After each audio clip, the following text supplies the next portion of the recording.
Halo Sobat Tangguh, selamat datang di podcast Ngulik Bareng Bang Ben, semakin asik, semakin menarik. Senang sekali rasanya hari ini saya bisa menemani kalian semua lagi dalam obrolan yang seru dan pastinya sangat bermanfaat. Kali ini kita akan ngobrol tentang topik yang semakin relevan di era sekarang, yaitu penerapan 4 pilar literasi digital ASN, khususnya di lingkungan tugas BNPB. Kita tahu, teknologi digital sudah jadi bagian tak terpisahkan dari tugas ASN. Apalagi di BNPB bukan hanya bekerja di lapangan saat bencana, tapi juga memanfaatkan teknologi digital untuk mengolah data, menyampaikan informasi, bahkan mengedukasi masyarakat. Nah, hari ini saya tidak sendirian. Saya sudah menghadirkan 4 narasumber hebat yang akan berbagi pandangannya. Masing-masing akan mewakili satu pilar literasi digital, yakni digital skill, digital safety, digital ethic, dan digital culture. Kita sambut narasumber kita hari ini. Halo. Ada Mas Suryo sebagai narasumber digital safety. Salam tangguh. Ada Mas Ruben sebagai narasumber digital ethic. Salam tangguh. Ada Mas Rivaldo sebagai narasumber digital skill. Salam tangguh. Dan ada Mbak Rizky sebagai narasumber digital culture. Salam tangguh. Saya mulai dari narasumber pertama. Mas Rivaldo, apa kabar? Halo, kabar baik. Senang bisa ikut dalam podcast ini. Terima kasih Mas Rivaldo sudah hadir di sini. Sekarang langsung saja ke pertanyaannya. Kalau kita bicara tentang digital skill, banyak orang mengira cukup bisa mengoperasikan laptop atau smartphone saja. Padahal di BNPB, skill digital punya peran yang lebih besar, bukannya begitu? Betul sekali, ASN BNPB itu tidak hanya harus pandai menggunakan aplikasi digital. Contohnya ini di BNPB itu kita ada yang namanya Inaris. Inaris itu digunakan untuk memetakan risiko bencana di seluruh Indonesia. Jadi, ASN BNPB itu tidak hanya dapat menggunakan aplikasi Inaris tersebut, tapi juga dapat membaca data serta melakukan analisis terhadap data yang ada pada aplikasi tersebut untuk melakukan pemetaan risiko baik tsunami, gempa bumi ataupun longsor. Saat terjadi bencana, kita membutuhkan yang namanya kecepatan. Contohnya, laporan kerusakan, jumlah pengungsi, logistik yang dibutuhkan, itu tuh beberapa kasus menggunakan nama sistem digital. Jadi, sebagai ASN BNPB, kita harus dapat mengolah data digital itu agar proses penyelamatan jiwa manusia tidak terhambat dalam penanggulangan bencana. Wah, jadi benar ya Mas, berarti kalau misalnya digital skill itu bukan hanya sekedar melek teknologi, tapi benar-benar bisa untuk meningkatkan kinerja gitu ya, bahkan bisa menyelamatkan nyawa manusia juga ya.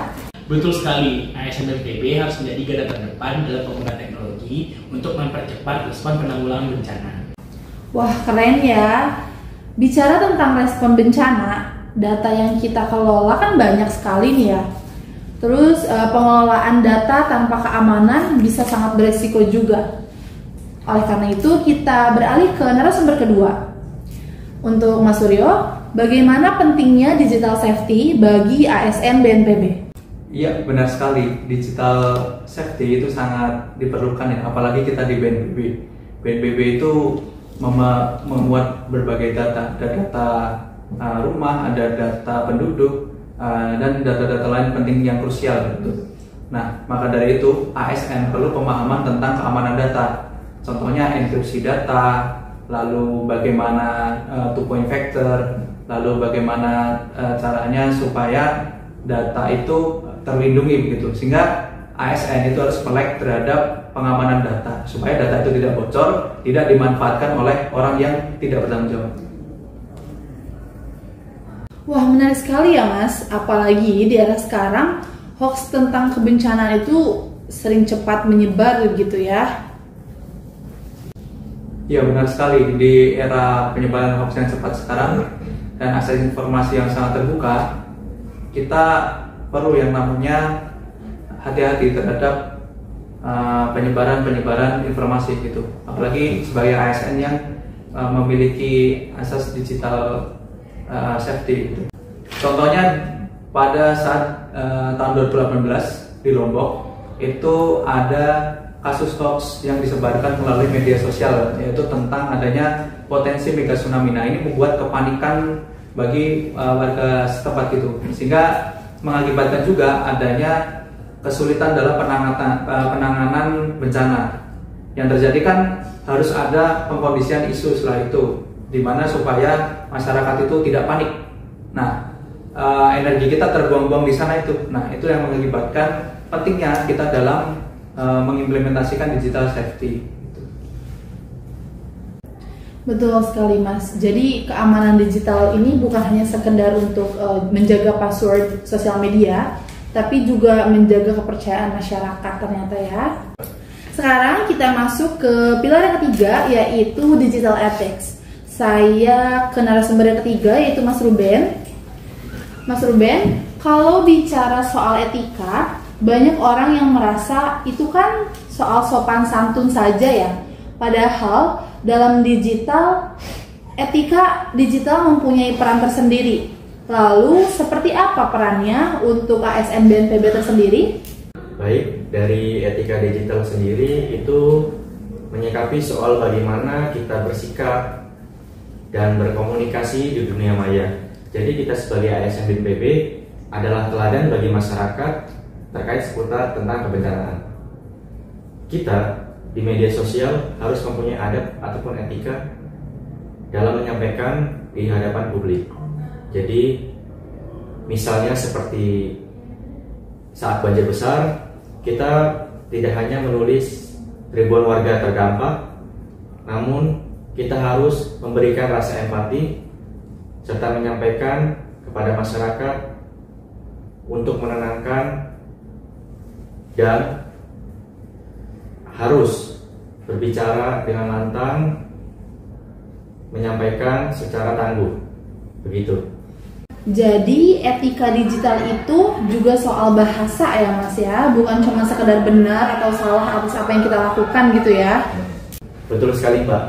Etika itu jadi berarti kita tidak menyalahkan korban, terus kita juga tidak menyebarkan berita atau foto-foto yang membuat resah masyarakat. Jadi kita sebagai ASN BNPB harus menjaga etika tersebut di media sosial, terutama. Luar biasa sekali ya Mas. Etika digital itu bukan cuma soal benar atau salah, tapi juga soal rasa empati, rasa kemanusiaan yang bisa kita tebarkan kepada masyarakat luas. Ya, berarti empati itu membedakan komunikasi antara ASN dengan akun biasa. Seperti itu Mbak. Baik Sobat Tangguh, kita akan masuk ke pilar yang terakhir, yang keempat, yaitu digital culture. Saya nak ke narasumber yang keempat, yaitu ada Mbak Rizky. Mbak Rizky, apa yang dimaksud dengan budaya digital dan bagaimana kaitannya dengan BNPB? Nah, jadi budaya digital itu tuh kita tuh membangun ruang positif yang ada sehingga seperti di BNPB lah, misalnya kita bisa membangun seperti konten-konten siap siaga bencana sehingga masyarakat itu bisa siap terhadap bencana. Mereka tidak lagi panik ketika bencana, tetapi mereka sudah siap ketika menghadapi bencana. Nah, kita bisa memanfaatkan nih ruang digital ini untuk berbagi konten, seperti infografis atau video-video edukasi terkait dengan kebencanaan sehingga masyarakat lebih siap lagi. Tetapi kita tahu bahwa budaya itu tidak bisa tumbuh dengan sendirinya, kita harus membangunnya dari awal. Betul sekali Mbak, apalagi sekarang masyarakat lebih banyak mendapatkan informasi dari media sosial gitu ya. Jadi kalau ASN bisa mengisi ruang digital dengan hal-hal positif, itu sangat membantu sekali untuk kesiapsiagaan bencana gitu. Sehingga ASN bukan hanya untuk konsumsi informasi saja, tapi juga bisa memprodusenkan informasi yang bermanfaat untuk masyarakat. Nah, benar Mbak, setuju. Nah, maka dari itu, sebagai ASN BNPB, kita tuh harus jadi motor penggerak dari budaya digital ini. Mestinya kita sendiri harus bisa membuat info-info yang lebih bermanfaat kepada masyarakat sehingga masyarakat lebih siap siaga. Kita tahu sendiri bahwa tadi sudah saya katakan budaya itu tidak instan, sehingga kita harus bangun bersama, membangun masyarakat yang siap siaga terhadap kebencanaan. Seperti itu Mbak. Menarik sekali Mbak pembahasan tentang digital culture ini juga.